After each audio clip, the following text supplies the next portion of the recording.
Welcome to Gamography. Damn, you already tried this one episode. Did I? And then you cut it out. Oh, no. Oh, yeah, I remember that, yeah. Yeah. Welcome to Gamography. The podcast about Games of or all types. Who's video to say? or otherwise. Who's even to say what a game is? Who's even to say? Devin, who's Listen, even? We said The Wizard is a video game. Yeah. Who you just tell us no? Yeah, the Wizard's a video game. It is.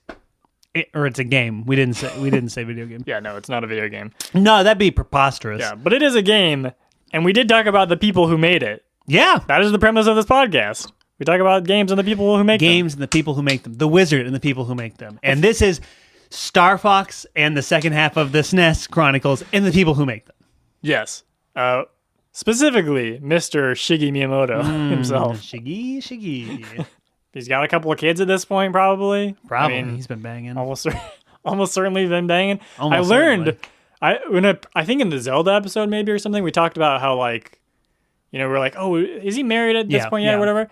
So the lady he marries, was a lady who worked at Nintendo. Oh my goodness. I don't know what her job was. I don't know if she was just pushing papers or whatever. Just pushing them left and right, yeah. Yeah, I don't think she was a programmer or anything, but yeah, that's fun. That's awesome. That's the kind of stuff that I expect and love to hear on Gamography. Also, people started calling him Dr. Miyamoto. Oh, that's nice. That feels like an appropriate amount of respect. Yeah, because he is the master. Because he is the doctor. Yeah, because he made Dr. Mario. Dr. Mario. That's I don't think he actually what I did, was gonna but... say. Dr. Miyamoto. Yeah. That's what the game should have been. Yeah, actually, that's what the game was at the beginning. And then they decided honestly, to that would be way better. Oh my god! Can you imagine? Then we'd have Dr. Miyamoto in Smash. I mean, I feel like it. Just his up B would be holding the Wiimote up. No, and every time it's a different console or a different thing. Sometimes it's the 3DS, DS, But his Gameboy. main attack, he would be holding a Wiimote and oh, for sure, yeah. He just smacks you with it. And then and one of his attacks would be he guesses your size from across the thing. That's his final smash. It's it zooms and it becomes out. Photo, a real video of him, but kind of maybe sped up, so it's kind of weird looking.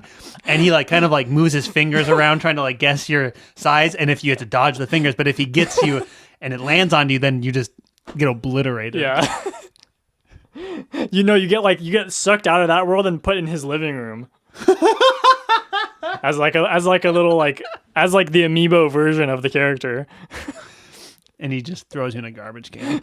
Yeah, he just slams dunks you into a garbage can. Or he holds you up at a Nintendo conference thing, like the Wiimote.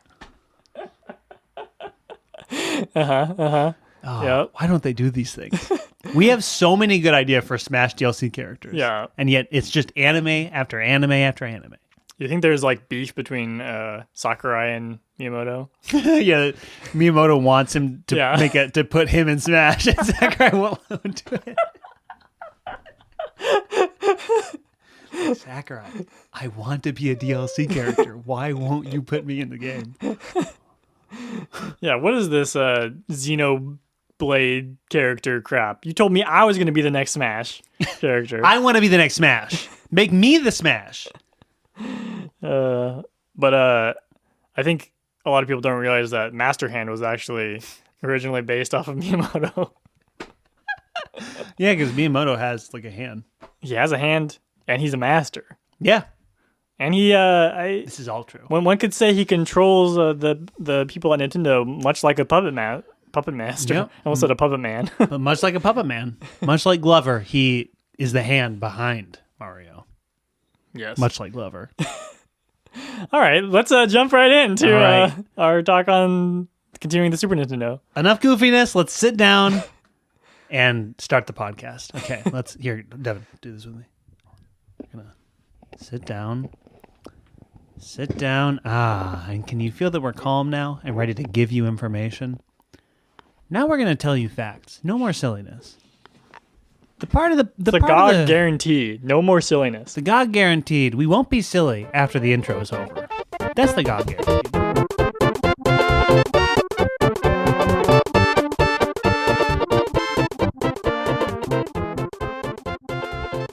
All right. So, you want to talk about Yoshi's Island 2 or Yoshi's Island, Super Mario World 2, Been waiting for you to say Yoshi's Island. Yeah, that's probably the first weird thing about it. Is that it's like not typically remembered as like Super Mario World 2. I didn't know it. I think a lot of people try and block that out. Yeah, the culture wants you to forget that Yoshi's Island is actually Super Mario 2. There's actually and there's this article that I read where there's interviews from I think when it first came out. And they're talking about how they view it as a Mario game, even though it Nintendo kind of does. like Miyamoto did, even though it's actually kind of the start of the whole Yoshi solo franchise. Yeah.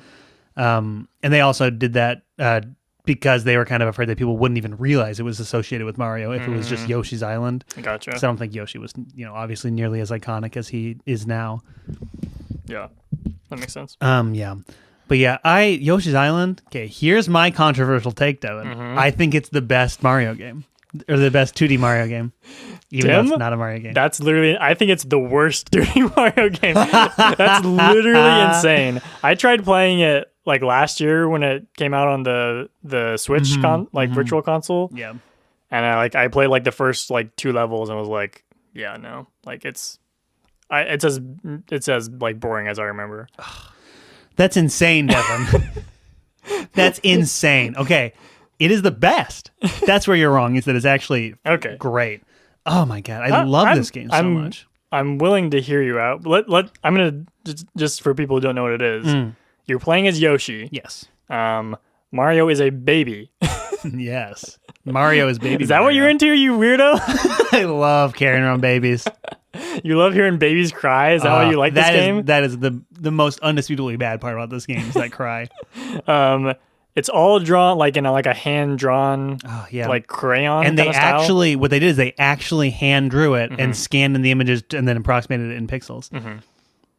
I mean, yeah, that's cool. Gotcha. This is the beginning of because Nintendo's still doing that shit. Oh really? That's mean like with I don't know when these were, but there's like Yoshi's Woolly World. Yeah. Where, everything's made of wool, and then like Kirby, the one like the yarn one. Oh yeah. And then kind of like the Paper Mario series is kind of like in the same. Yeah. Probably comes from the same font of. Yeah. But definitely ideas. One of the to bring up Woolly World because that's like obviously the continuation of this. Yeah. I played Yoshi's Story as a kid. I loved that game. Yeah. On the 64, and that's also probably part of why I like this so much. Yeah. And it's all of Yoshi's Story basically came from this. Like it's so clearly like this the continuation. I had no idea that there was a prequel to it or whatever. Yeah. Okay, so it's just so nice. It's so pretty and fun and cute. It's just I love the visuals of it and the sound and the music. Oh. Do you like the music?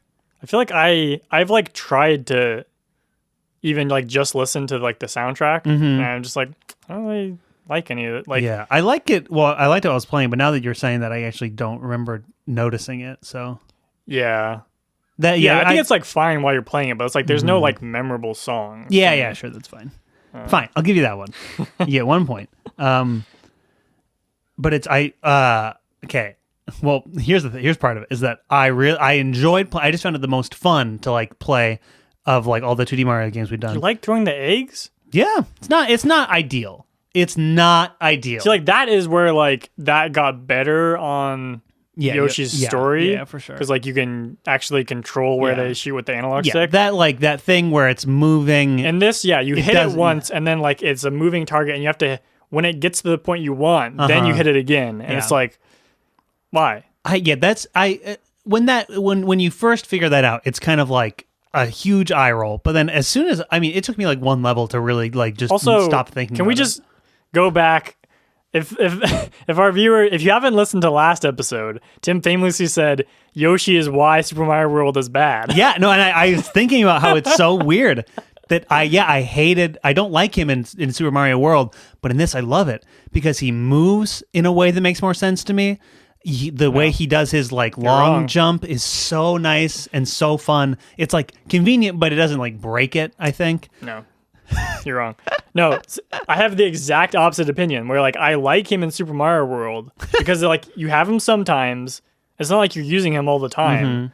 and he's just like a little like nice bonus. But in this, it's like I don't want that weird like spin jump or like like flutter jump I all love the time. Jump. It's great. Ugh, you can just not use it most of the time, but then it's when you need to, you remember, and it helps you, or at least it helps me with what is the most difficult part of Mario, which is just the simplest jumps I can't get. Where also, it's like you jump and I'll just always miss what I'm going for. And with Yoshi, I have a little bit of grace period there. I have a little security net. But also, your argument doesn't hold up, Tim, because your problem with Yoshi in Super Mario World was that like you could, if you get hit, you lose Yoshi, but then you can just jump right back on him. Yeah. In this, if you get hit, Baby Mario falls off you, right? And then you just get him again. Yeah. It's the same thing. No, it's totally different. Because in Mario, it's like because you like the crying baby. I got it now.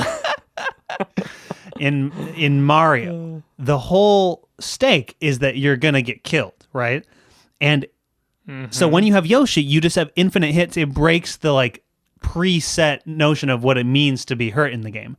And then you just get Yoshi, or you lose him. Really. And also, it's like if you lose Yoshi, it's like, okay, whatever. I'll just get another Yoshi. Like there's absolutely no real like. I mean, there are things you can't do without him. So it does like, but yeah, you can't not finish the level if you don't have him. That's true. But then in Yoshi's Island, it actually removes that, which I find very nice, because it's like I'm not constantly becoming Little Mario. I'm not constantly just dying over and over again.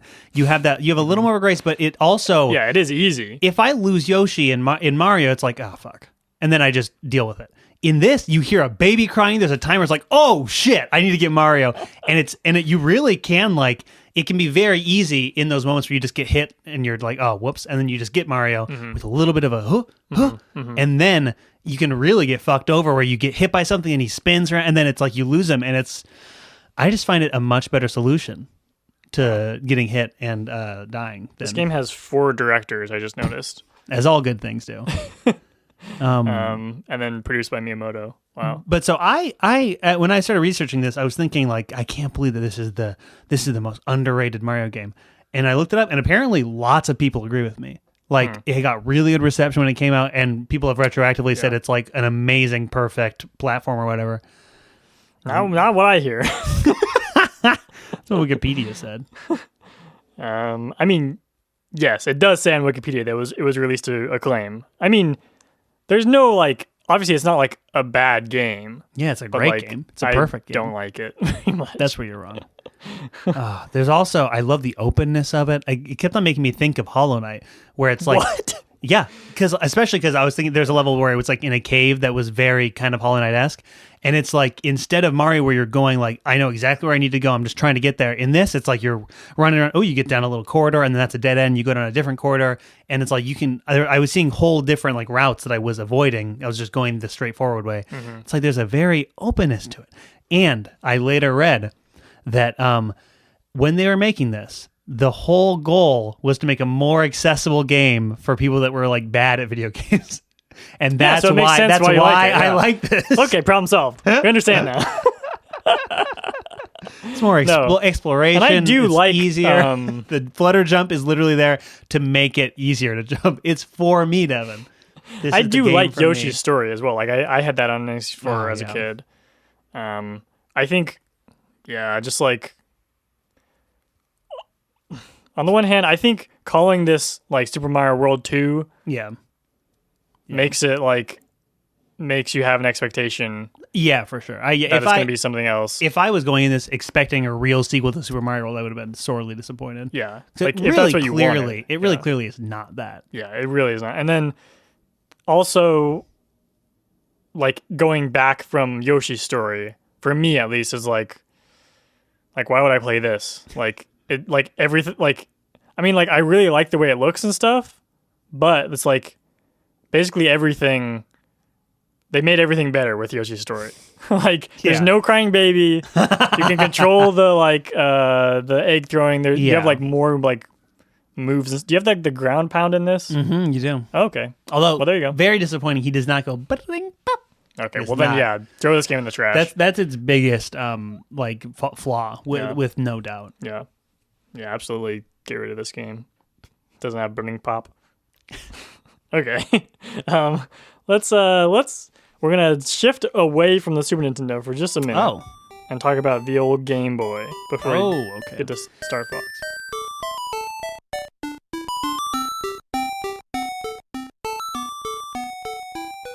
So why are you bringing this up, Evan? Was this Game Boy like concurrent with the Famicom, or is this just like you wanted to talk about this one game?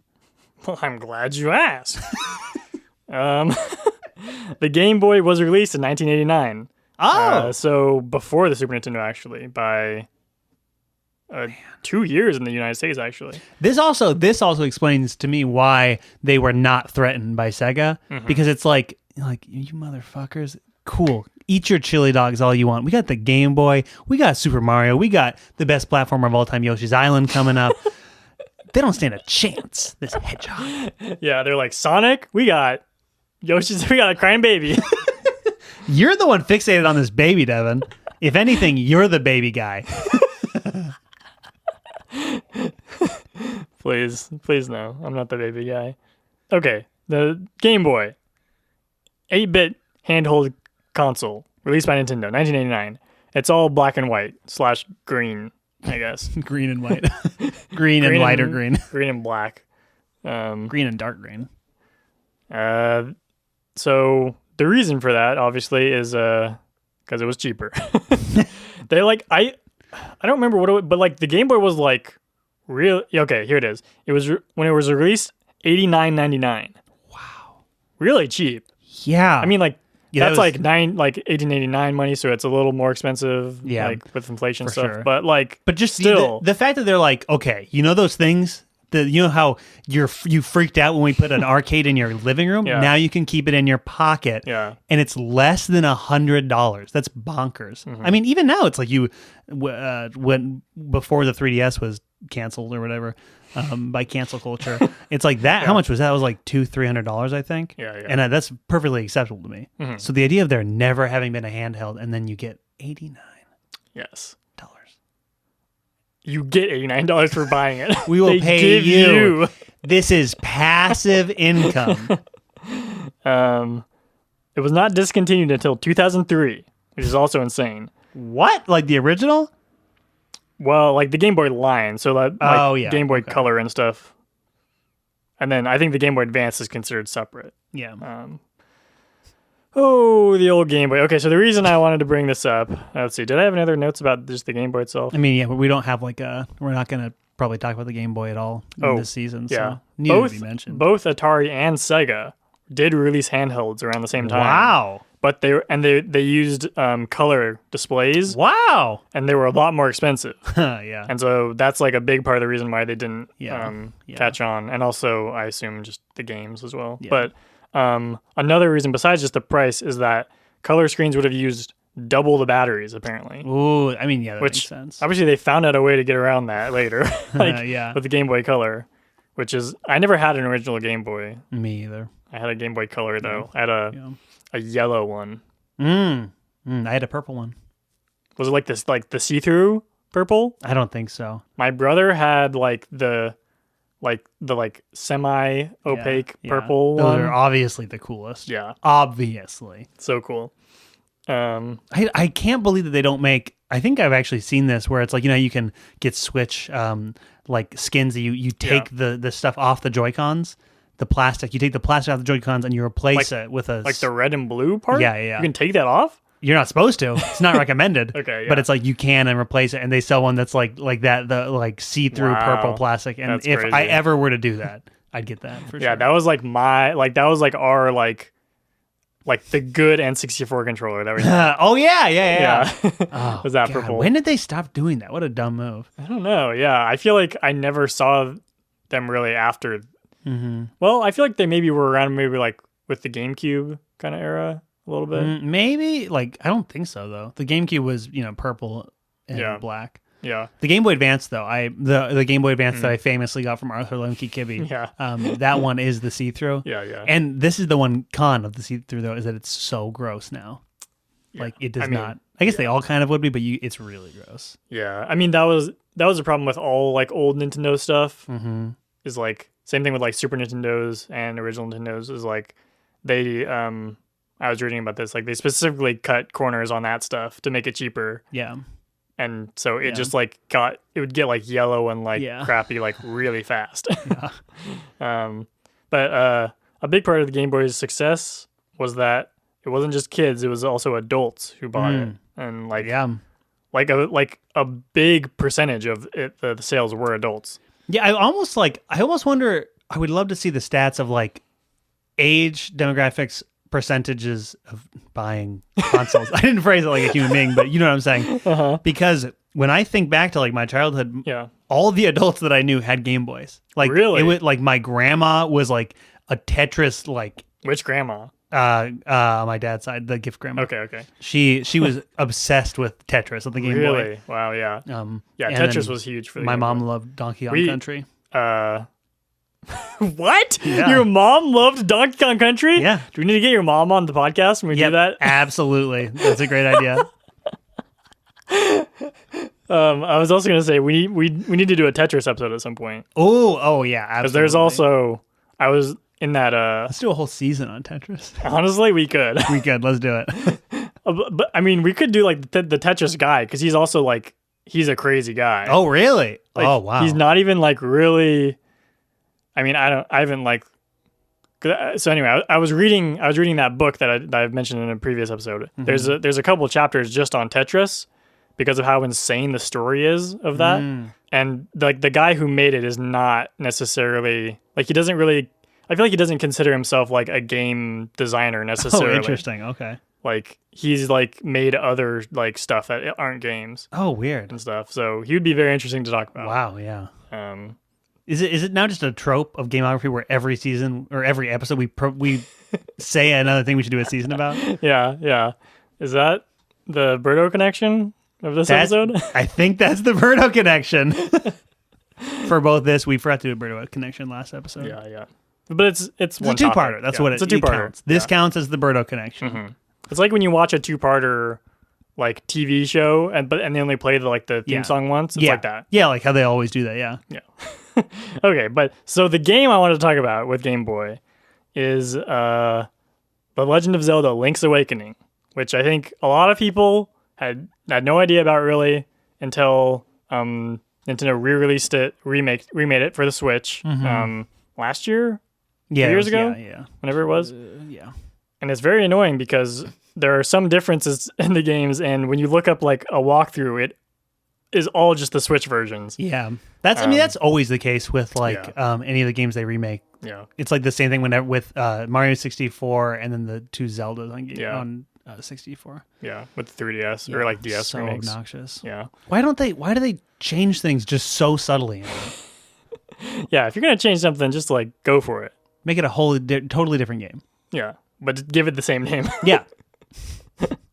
Okay, so this game, very strange. Yeah.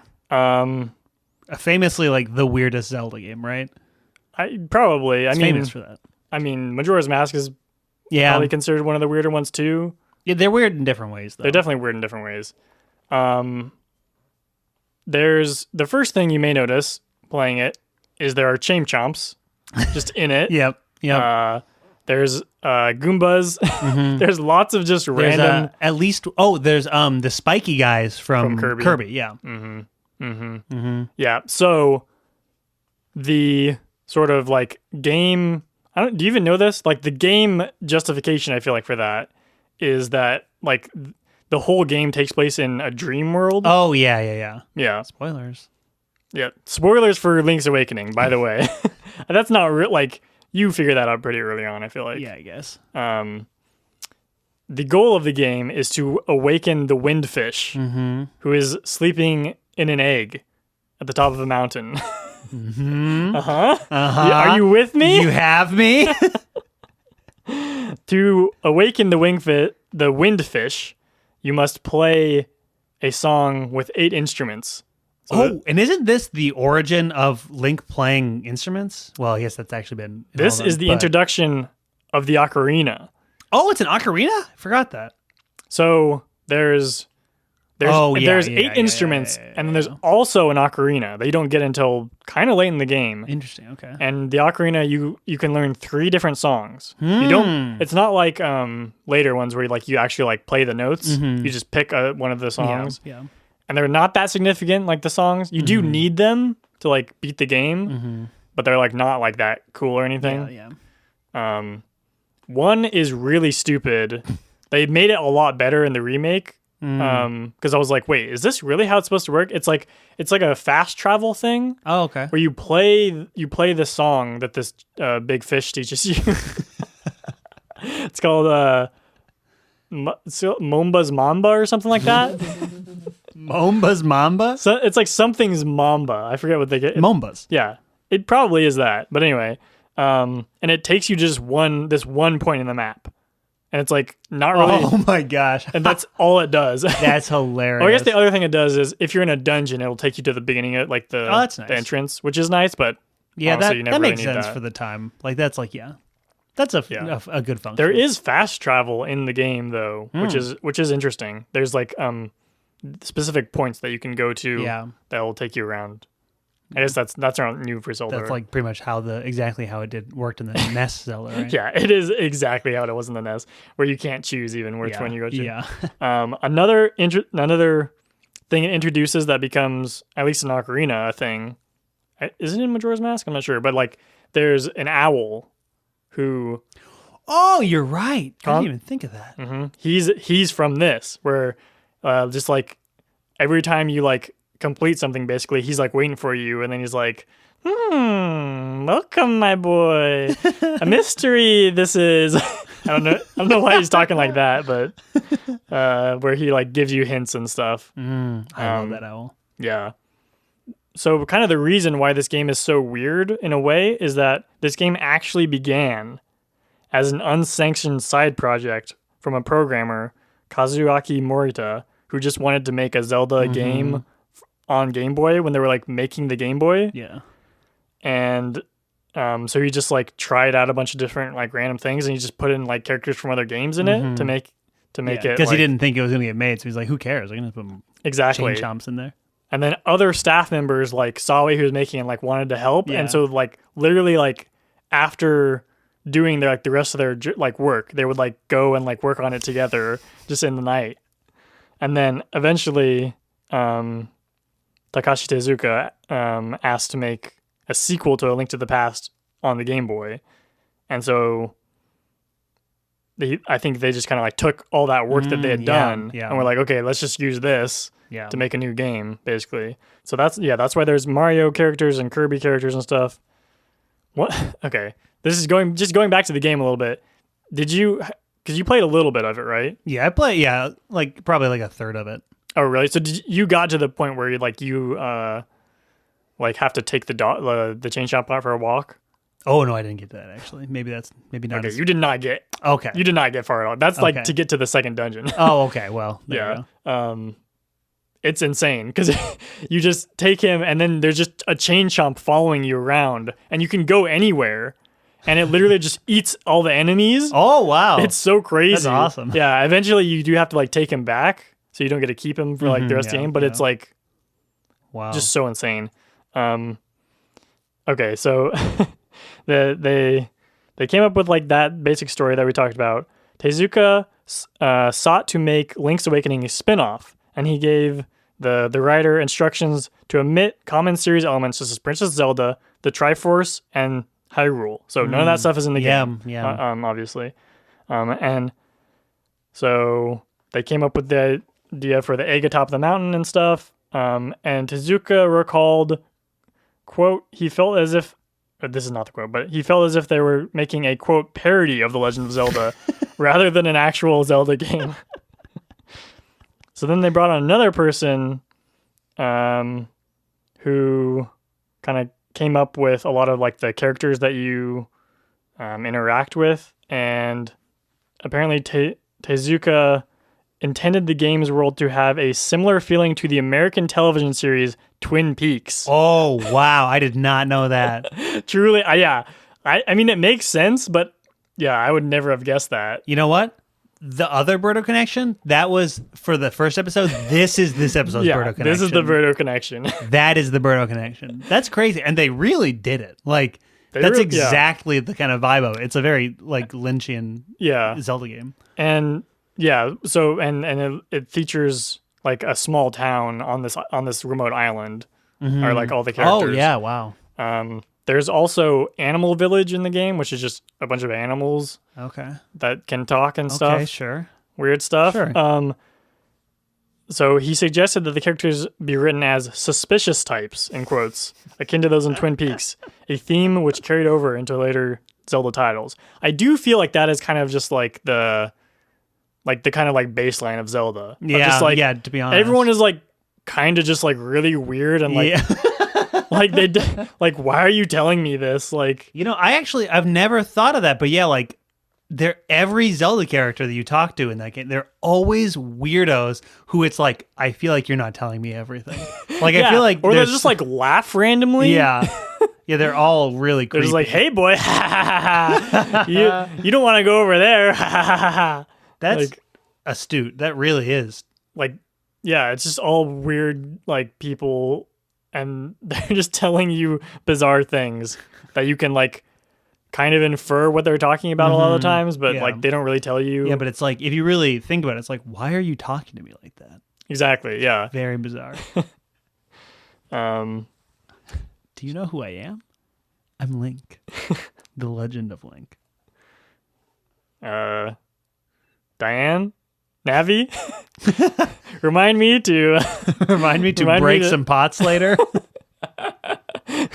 Miyamoto himself, who produced the game, did not provide creative input to the game necessarily. Oh, wow. But he did participate as a game tester, and his opinions greatly influenced the later half of development, according to Wikipedia, at least.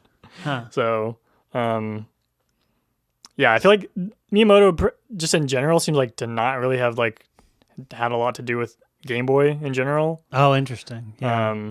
But like he only has like a few games that he produced, and this is one of them. Huh. Another one is Wave Race, which I didn't know started on Game Boy. You know about that series? No. Oh, like I feel like the one on 64 was like really like a big deal. Is it where you're like racing on waves? It's like like in the water. It's like a boat racing game. Yeah, I think I've seen that. Yeah. Yeah, sounds familiar. Not very significant, really, but I feel like people liked it. Sure. Like I remember like going to like friends' houses that had it and stuff, and they were like into it. But that sounds like a friend's house kind of game. Exactly. Like it's like that friend where it's like you don't really have any like you don't really have like the good games, Like, but like this is still fun. Like that's extremely real. Yeah. It's like they're definitely just those kids who like don't know like what the good games are. Yeah, that really was a thing where it's like you don't like you've never played any Zelda games. Like, you don't have any Mario. Exactly. It's like why don't you have these? Like I feel like very lucky. Yeah, that's like when I was a kid. Like obviously, like I wasn't picking out the games. Yeah, it was just like the stuff my brother. I mean, that's got. Probably why these kids, these poor unfortunate kids, have these shitty games. Is because it's like. I mean, I think back, whenever like I had kind of like a distant family member that would buy me a game because they knew that I was a weird video game kid, it would always be like some weird, like way off-brand, like, submarine game. And it's like, I would enjoy it, but it's like, looking back, it's like, that was not. And now you have an intense relationship with submarines. That's why. Yeah. That's why all the nightmares about submarines. That's why I always have these submarine nightmares. Thanks, Aunt Deborah. I quite enjoyed Link's Awakening, though. To get back to that, I did beat it. There are some frustrating parts to it, but like, it's fun.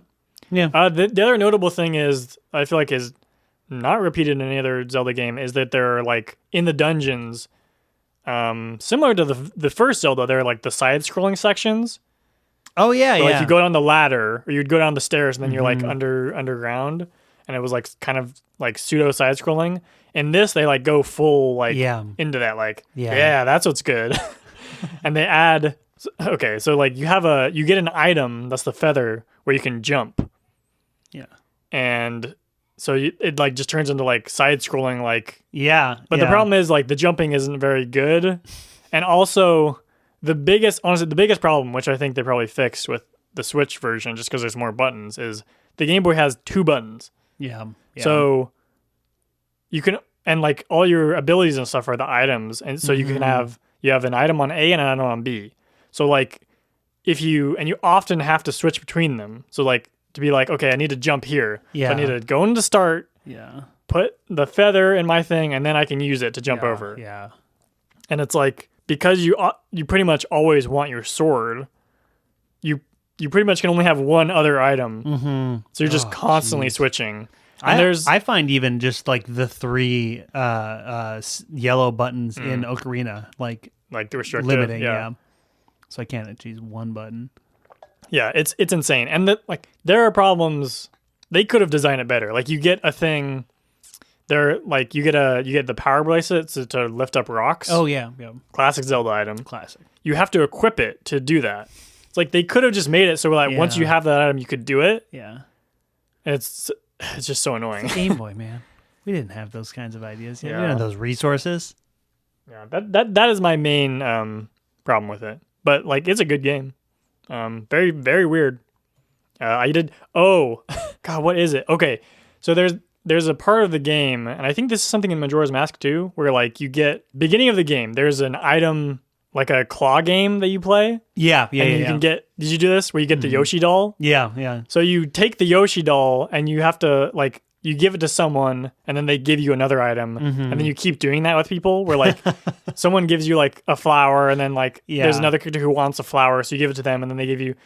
So that keeps going. At some point, you get a letter to this guy, who like you run across very early in the game, and it's just like he's literally his name is Weird Mr. Right, and you go into his house and he's like writing something.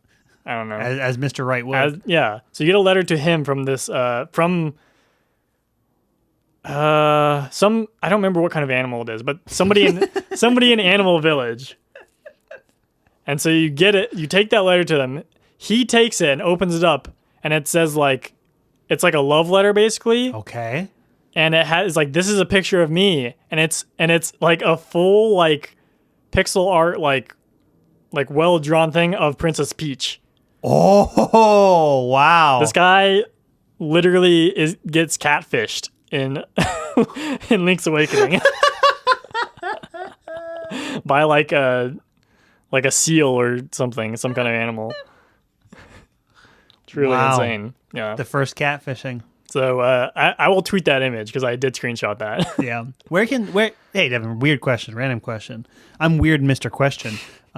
Where would they find that picture if you were to tweet it? Well, you would log right on to twitter.com. Log on to twitter.com, sure. And you will just search for Gameography Pod. Search? Yep. Gameography Pod.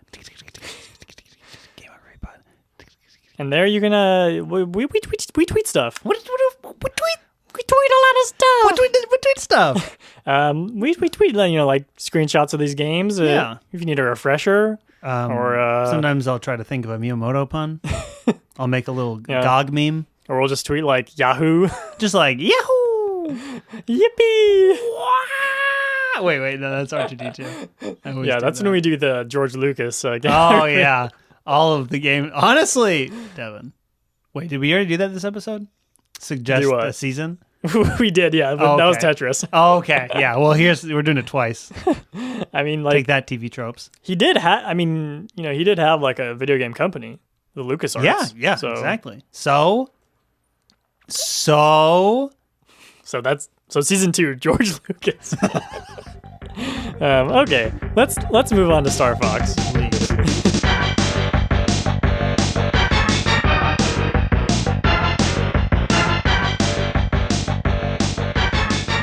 Old Star Fox. Yeah. You may notice a drop in the tone of our voice. Star Fox, released in 1994. Right? No. Sure. What? Where is it? Where are you, Star Fox? Where'd you go? 1993. Okay, a little earlier than I thought. At this point, the Super Nintendo's been out for like 3 years. Okay, sure. They're coming up with against other competition. I think Sega was probably like had maybe released another console and stuff, whatever. I feel like the main impetus behind this game was just like, we need to show like cool graphics. Yeah. like that are gonna like look really cool like when people see like images of it. Yeah. And that they really kind of did that. I mean, yeah. We'll talk about it. You play as Fox McCloud, I guess the leader of the Star Fox team, defending your homeworld of Corneria against the invading forces of Andros, who is something. Do you know what he is? Question mark? Is that in the game manual? Is he like a monkey? Did you floating monkey head? Did you watch the final boss battle? Not really, no. We'll get to it. It's insane. Okay. Truly bizarre. It's basically their first like 3D game, and it was accomplished by using the Super FX graphics acceleration coprocessor that was included in the actual Star Fox cartridge. Yeah. It received positive reviews and sold over 4 million copies. Was definitely a big success. Yeah. I feel like Star Fox and Star Fox 64 are like all people like want like the Star Fox series to go back to, and for some reason they just don't. like yeah. In the GameCube era, they started like doing like Star Fox like outside of the ship running around and stuff. Which I get that. I was really interested in that when I first heard of that, but they apparently were really bad, right? Yeah. I mean, they're probably like fine, but not like that I thought good. Wasn't there one though, which I think that this is the one that was really bad, where it's like you fly and you get out of the ship? Where it's like you do both? I think that sounds awesome. Yeah, I think they're all like that. Okay. I think there's at least one where you're just Fox. There's no Jesus. ship. Yeah. Maybe I'm wrong. I don't know. I mean, that's definitely possible. I get. Why wouldn't they? I want them honestly to try that again and just to make it good. Yeah. Because that sounds awesome. Running around as Fox, you shoot your beep, beep, Yeah. beep, beep, or what's the sound? Like in Smash, whatever. I don't know. Being able to fly not in the kind of roller coaster, like on a track, you're just going through the level. That would be so much fun. Like just like flying around open space. Yeah. With Star Fox. That would be fun. I feel like Nintendo probably just doesn't really like care about Star Fox. Yeah. That's my feeling. Yeah, and it's like it's fair. Yeah. Why would they? Yeah. I don't think there's that big of a demand. Yeah. Like I think people like the character, but it's like, yeah, he's in Smash. Like, yeah, that's fine. It's like Captain Falcon. I mean, yeah, I guess the thing is though, like Star Fox is on like him is in like the cover of Star Fox, and like you do see his face in the game. Yeah. There's a little more there. Yeah, a little more. But but Smash was the first time like they like he was on the N64. That was like the first time he was outside of his ship, I think. Oh yeah, like where they actually like just drew him. Yeah, it's kind of funny that they gave him like that laser gun and so many different things. Where it's just like, what were they basing that off of? Just like, what if he did this? There's just Sakurai just been like, just give him a laser gun. He's in laser. space. Come on, he has a laser gun. It's Star Wars. Sakurai is Jerry Seinfeld, apparently. Was that Jerry Seinfeld? Was that not? Just put him in space. Just put him in space. I'm Jerry Seinfeld. Who is that? I don't know. I guess that's just Sakurai. That's who that is. That's the voice of King Dedede. Yeah. Okay, let's talk about our experience. So my first note for Star Fox is hate it. Dash, hate it. We should mention why we're talking about this game in particular. Yeah. Because this is the only game on SNES that it just makes sense. That Miyamoto is credited as the designer of. Yeah. He also produced it, but he did not direct it. Oh, interesting. Yeah. Maybe that's the problem, is that he didn't direct it, because God. Maybe, though, listen, Miyamoto has a bit of a history with, I feel like, these kind of games, where, it's not immediately apparent, but if you think back to his arcade games, he somehow worked on Radar Scope. Yeah.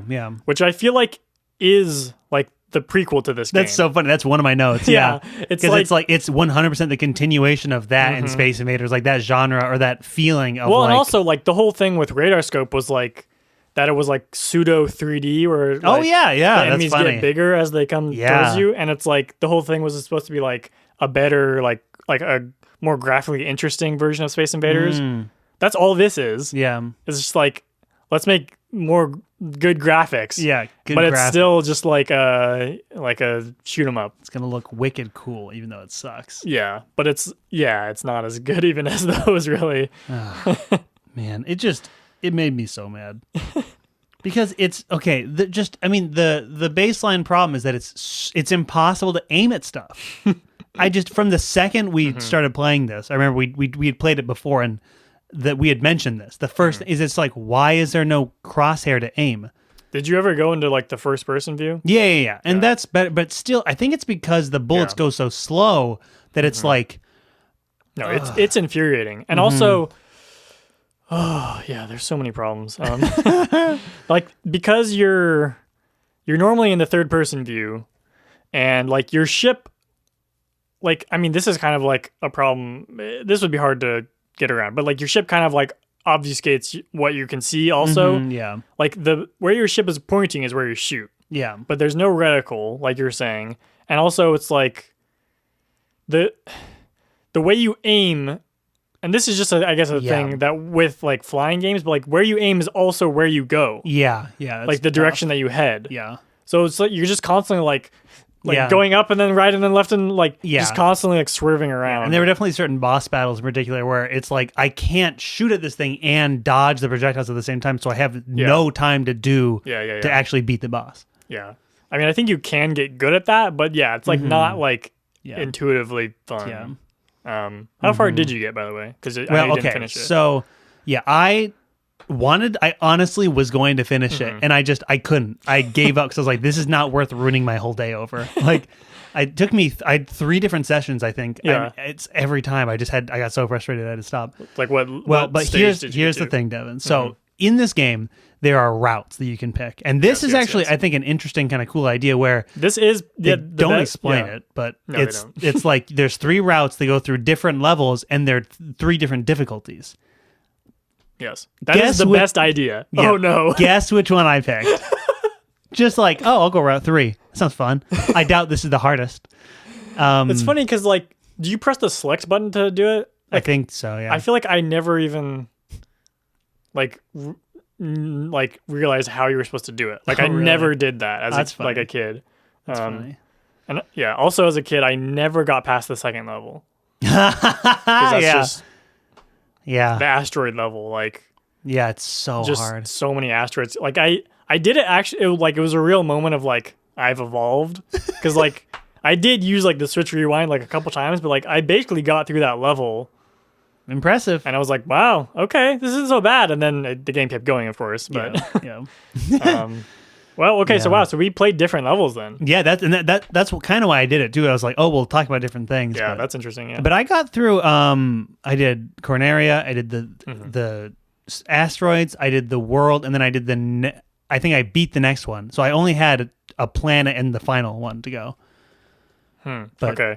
I was up to the planet Macbeth, and I just didn't do that. That's what I wanted to ask about. Did you play Macbeth? Why is that? What is that? It's just, why is it called Macbeth? I accidentally looked up a walkthrough for that, looking for a different one, and it looked really cool. I almost should have done it, but it's like you're going through the inside of a planet, kind of. Okay. Yeah. And there's like lava and stuff, I guess. Yeah. Okay. So how was the planet level? Fortuna, it looks like it's called. Yeah. Because that's completely different than the one I did. Yeah. It sucked. I don't know. It was just a planet. It's obnoxious. It was it was very similar to Corneria, I think. I kind of blacked it out a little bit. Out of trauma, but yeah, it just dodging stuff and you can't dodge it, and then the boss is hard. Oh, actually, and I got to a boss. Very descriptive. I looked up the boss because I literally could not figure out what I was supposed to do. It's called Dodongo. That's not what it is. That's but from it's Zelda. Something. Yes, but it's something. Dodongo dislikes smoke. It's something like that, a name like that, and because it's like a 2-headed bird thing. Okay. And it was probably, that was when I gave up, like internally, even though I did the next level, because I looked it up and it says this is easily the hardest boss in the game. I saw that. Oh, where man. it's like this bird that's kind of like walking, like lumbering around, and this is probably the most frustrating part of the game to me, other than the no aiming, is the way that you don't have control over where you're going, basically, other than like moving on the axis. Yeah. And it just rams you into it over and over again. So it's like you have to do really crazy dodging maneuvers. Do you know about the brake? Yeah, the brake, Yeah. the retro booster. That doesn't help? shit. Wow. Okay. It just like it's so hard. You have to get to very specific points on the like field to avoid it, and it's just so frustrating. Yeah. So my problem with the fact that you're like on the track and that you're just like constantly moving forward is not necessarily that. Like that's fine. The problem to me is that it's like they're they've moved it into a 3D world, whereas typically in those games it's like one screen, right? Yeah. And you can see everything. The problem I had with Star Fox is like stuff could come from like the right or left, where you just couldn't see it. It could also come from fucking behind you. That kept on happening. It's like, who do you think you are right now? How do I dodge that? Was it that boss was doing that, or no? That was just like a lot of times it'd be like, I got a bogey on my tail, and then the bogey would hit me as it passed. Really? Yeah, it was ridiculous. Speaking of that, you're talking about when like Peppy or whatever. These stupid pilots. Fucking assholes. Deal with it yourself. How many times do you hear Fox McCloud? How many times have I asked you to get a bogey on my tail? Actually, no. Peppy is great. Fuck Falco. Yeah, he's a dick for sure.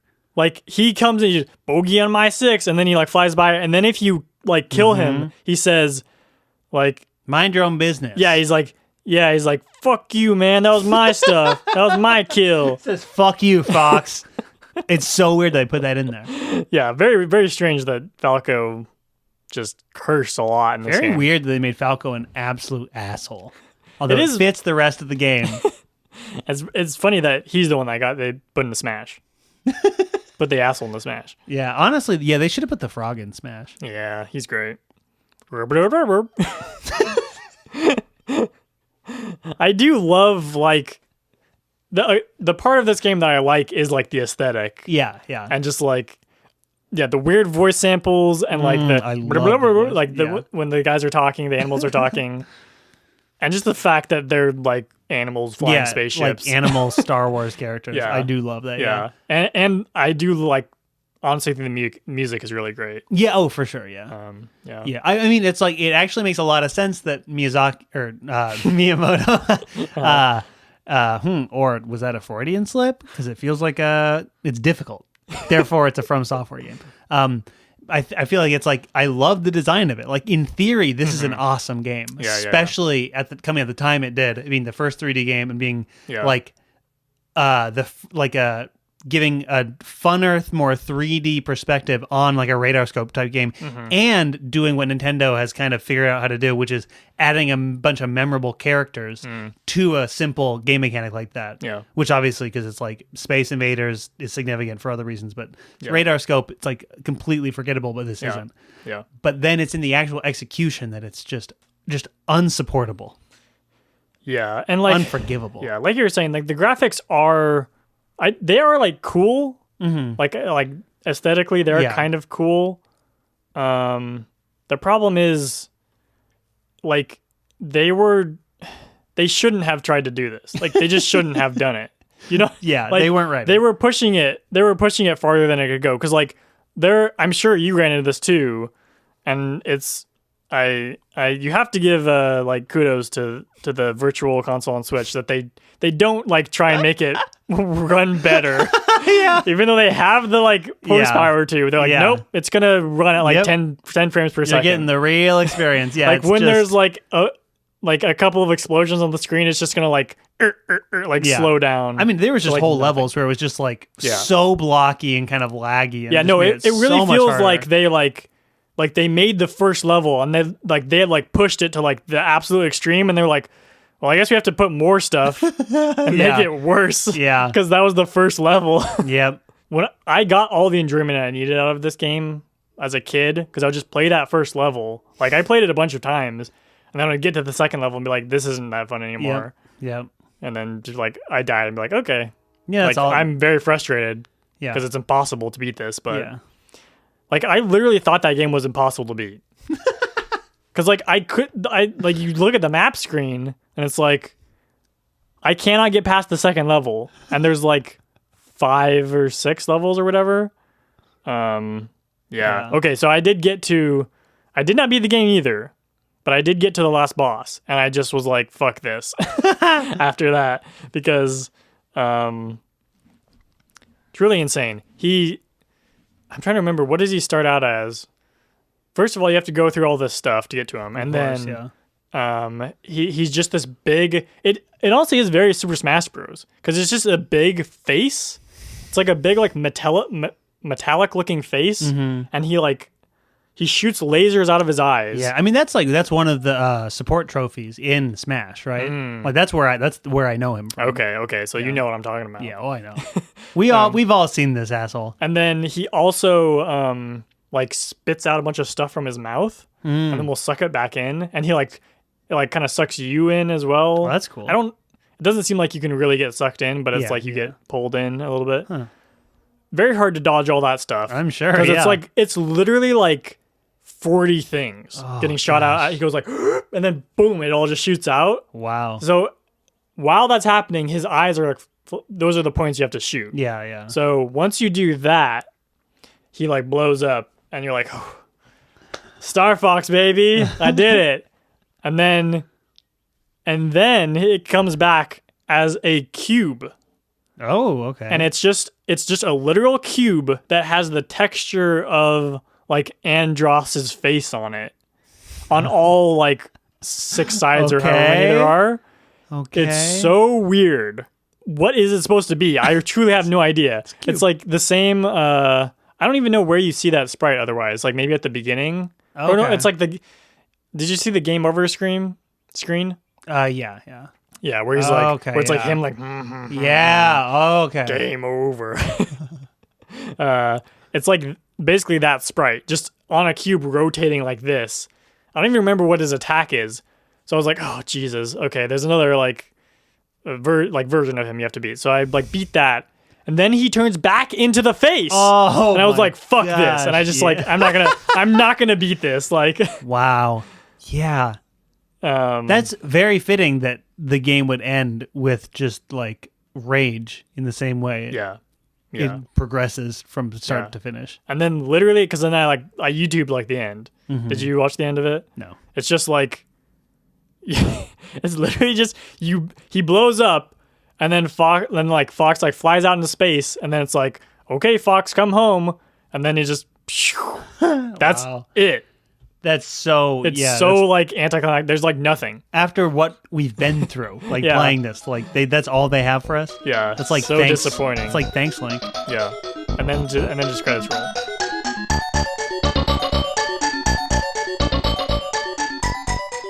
This might be the first time that in this podcast where we're just saying Miyamoto did not do great. Yeah, this is definitely like the low point so far. Nadir? Yeah. No, the Nadir is the top. Zenith? Wait, I think those are both the same thing. They're opposites. Hold on. Nadir. Nadir is the low point. You're right. Nadir is the low point. Finally. We've reached the Nadir. But maybe next week we'll be reaching the Zenith. You could argue. The Snethith? Sneseth? You get it. You think that was a good pun? Yeah.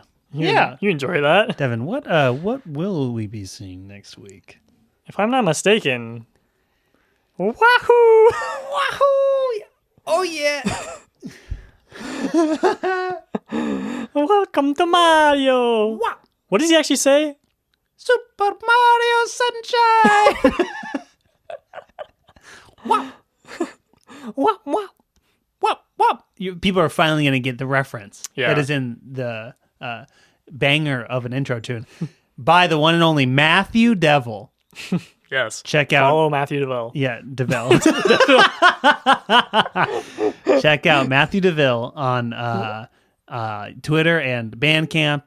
And Twitch. Yep. They have Twitch streams that are very good and live music. They're so good that they can't stop. Yeah. Super Mario 64. I feel like we didn't say it. Super Mario 64! Spaghetti! Oh, ravioli. Wow. This is in the precursor to that. We're already doing this many Mario sounds. What's going to happen? That's just going to be that whole episode. Honestly, yeah. Mario sounds for 10 minutes. Like Wario and Waluigi sounds for 10 minutes. 10 minutes, 10 hours, baby. 10 hours. 10 hours, baby. Next podcast is going to be 10 hours, baby. Yeah, that's our look at the Super Nintendo. Yeah. It was just to wrap up, I guess. The Super Nintendo was despite their early disadvantage to Sega, it was the most popular of the 16-bit era. They, unlike their competition, did not try and release a 32-bit system. The Super Nintendo was their system until the Nintendo 64, their 64-bit system, for a full, basically like 6 years. Wow. Or I guess kind of like 5 years. Wow. But yeah, wild stuff. Wild stuff. We'll be talking about that 64-bit system next time on Gameography. Thank you for listening. Bye-bye.